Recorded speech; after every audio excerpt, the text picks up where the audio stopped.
So that was number 2. We also got a new number 3 this week from a brand new name as well. It's kind of amazing to think that this is a brand new name because it feels like this person's been around for like forever. Just because of the quality of the stuff that she's brought out, she just seems a bit timeless herself. This is the debut of Alicia Keys, and the song is called Fallin. This was also written and produced by Alicia, and won 3 Grammys. It got Song of the Year, Best R&B, and then it got Best R&B Vocal Performance as well. Mad. This track and Alicia coming on the scene was just an absolute global moment, and I remember it clear as day.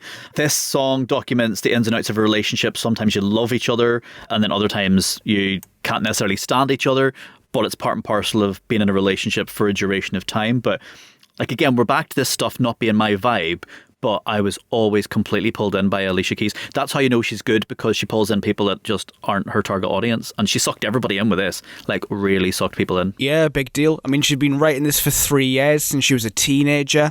She's 20 when this came out. I love that her name isn't actually Alicia Keys. She changed it because she played the piano. her name is Alicia Ojello Cook, but because of the piano imagery, she became Alicia Keys. I love that. You may as well. I mean, like, what other bands could do that? Like, you know, they could have like Brian May from Queen could become like Brian Guitar, or that'd be Scott Takeaway. Yeah. Alicia gets away with it though because she's just so fab.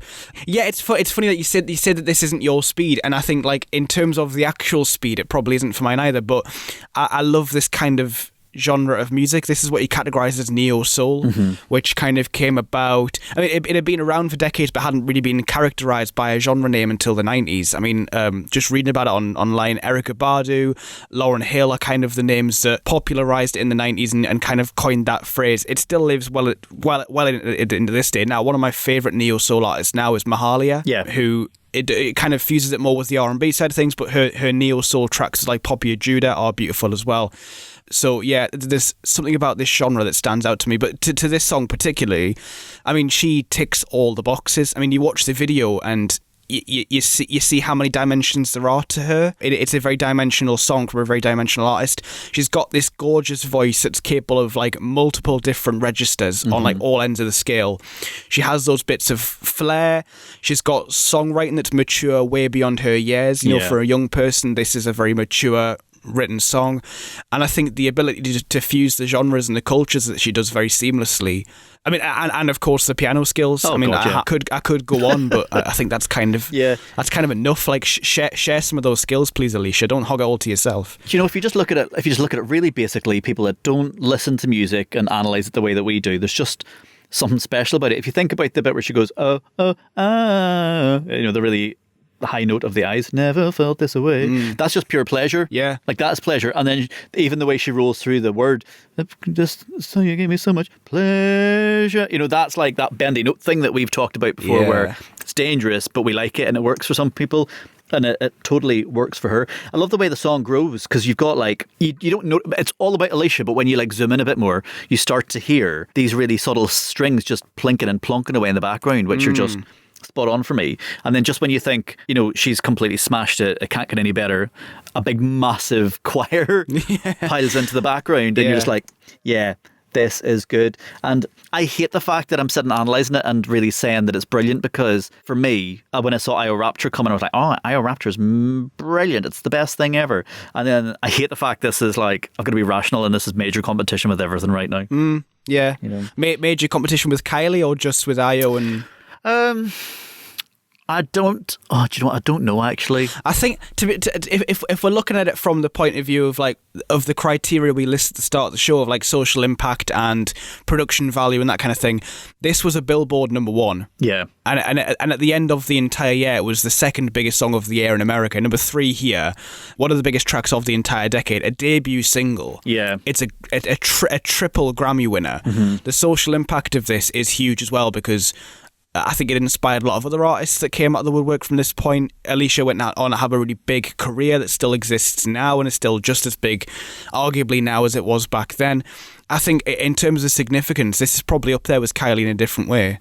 Yeah, it is very different. The thing that it is missing is it doesn't light me. It lights me up a bit because it sucked me in. So what they've pulled off there is amazing. I don't know. I do feel like I maybe need to reflect on that, actually, because could it be a...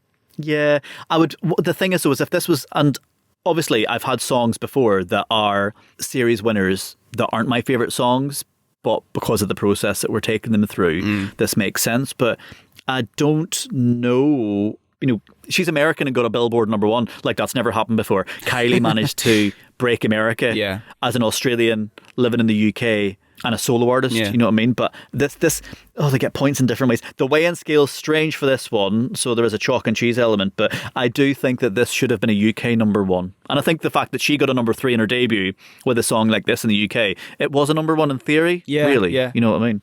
But I do love it. I do think the video is interesting because it documents her trip to see her boyfriend in prison, kind of interspersed with her playing the piano too, so keys all over the shop.